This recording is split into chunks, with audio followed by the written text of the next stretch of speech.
بسم الله الحمد لله waxaa maanta booqasho ku yimid oo nagu soo booqday magaalada Washington oo booqasho shaqo ah ku yimid ra'iisul wasaaraha Jamhuuriyadda Federaalka Soomaaliya Mudane Xasan Cali Khayre ra'iisul wasaaraha waxa uu u yimid ka qaybgalka shirarka sanadlaha ah ee IMF-ta iyo World Bank ay isugu imanayaan waxa ugu weyn oo shirka Soomaaliya ay ku leedahay ugu muhiimsan oo ra'iisul wasaaraha u yimid waxa weeyaan in uu ka qanciyo adduunka deyn cafinta Soomaaliya deymaha lagu leeyahay oo caalamku uu ku leeyahay kaas oo runtii meel aad u fiican maraya ra'iisul wasaaraha saaka markuu yimid shirarkiisii ayuu bilaabay waxaana uu kulamo kala duwan la yeeshay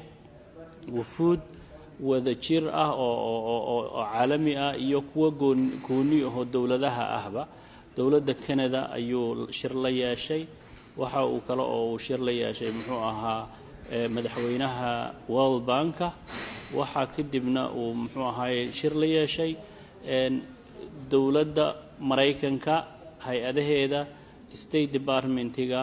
iyo USAID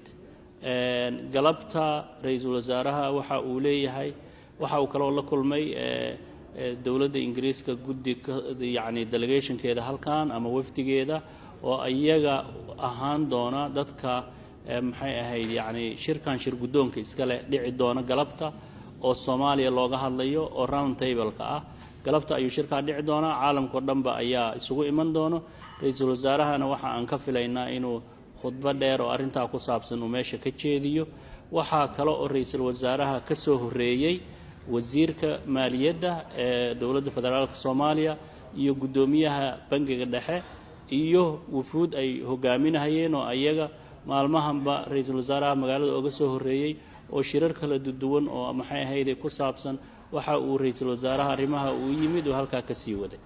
shirkaas sida ayuu u socon doonaa maanta kuma eka berina shirar dheer oo maalintii oo dhan ilaa iyo subaxii ilaa iyo habeenkii soconayo ayaa ra'iisul wasaaraha iyo wufuudiisu ay yeelan doonaan ayaga oo la kulmayo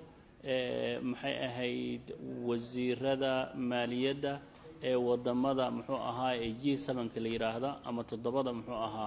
adduunyada ugu dhaqaale badan isagoo oo ra'iisul wasaaraha la shiri doono iyo hay'adda maaliyadda ee dawladda Mareykanka iyo